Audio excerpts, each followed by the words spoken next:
According to a new survey, more than half of us aren't as interested in material gifts this holiday season. Topping wish list this year, good health, the safety of family, the safety of loved ones, and an end to this pandemic. Of course, kiddos may have other ideas. We know that. Maria's been talking about her son interested in that PS5. Are there ways to make this Christmas a little more meaningful for them as well? It's a challenge. They're inundated with all of this marketing material. Well, joining us now is parenting expert Elizabeth Pearson. The thing I like that I know about her is her true passion in life is being of service to other women.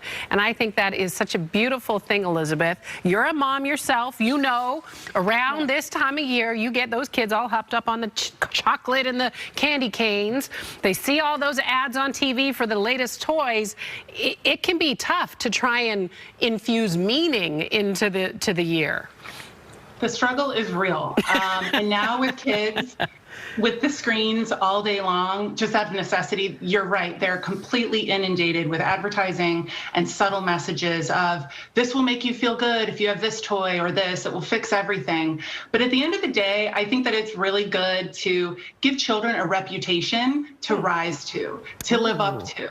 So you can start by saying things like, you're so generous and I love how it doesn't matter to you what's under the tree because we're all here and we're together and we're healthy. And then watch them. I think that we underestimate children. I think they'll rise to meet that challenge and they'll become what you tell them they are. We saw a really great example last hour about a 7-year-old boy out east who was donating toys to kids in his school that were in need, and it moved his own mom to tears. You've got some suggestions of teaching kids philanthropy, donating a gift to charity for every for every gift Santa brings your child.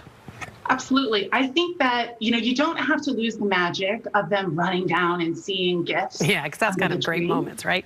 It is, and we deserve some joy, and it's okay. But if other parents are like me, I've been buying things all year long to try to keep them occupied. Right. So to just have a mountain of presents doesn't really seem financially responsible, and it doesn't feel necessary this year. But I do think that you can have presents under the tree. After they're opened, see if the child is willing to donate one of the gifts that Santa brought them so they could be a Santa's helper. I love the idea of this, and show them where it will be donated. There's so many. Nice idea. Yeah, there's so many shelters right now that are full. There's domestic abuse shelters where children are specifically feeling invisible. So I think that if they can choose at least one gift from Santa to become an official Santa's helper and write a note to another child so that they know that they're seen, then they will feel really good about it. You won't have any tantrums. And there's other ways to spread the joy. You can donate, like you said, donate to a shelter. You could write letters. You could donate a few inexpensive art supplies or paint pictures and mail them to seniors, whatever, all of those things. Then you also talk about maybe setting some limits on how many gifts go under the tree, because we can get really carried away, especially if we're trying to make up for the stressful year, make up for the pandemic. This isn't maybe the time to do that when finances are so tight. It's not. It's just not necessary, right? Let's give the Amazon guy a break. Just ask for 3 things. One is something that you wear.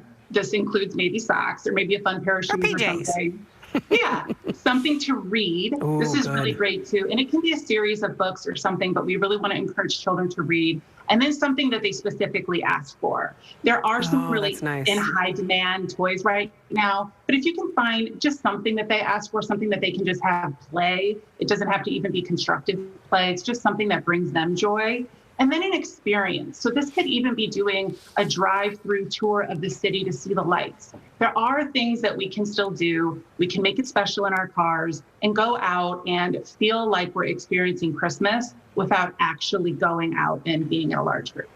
And then the last one, and I think this is phenomenal for building community, because we need to be doing that, especially when we're at a distance from one another, is showing a little love to your neighbors. Yeah. Bake some more banana bread, and just put it on their doorstep or by their mailbox. We do this every Saturday and Sunday. We go to the store, we get supplies. Well, I go to the store, I get supplies. And then my children help me bake things. And our neighbors love it. We bring muffins to, like you said, some of the people who can't go out, some of the people who are high risk or elderly. And we always write a note because You never know what kind of day or what kind of week or what kind of month somebody's having. Boy, and oh so boy. I think a little gesture like, I made this myself for you, really goes a long way. And they I can was always keep it on the thinking of counter. you.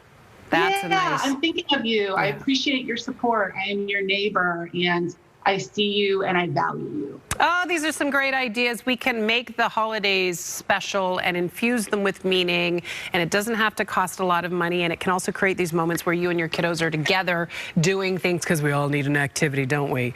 Yes. Elizabeth Pearson, thank you so much. We'll lean on you again, because I think you got lots of great ideas for us. Thanks so much, darling. You guys stay safe, and happy holidays, hon. Thanks, Michaela.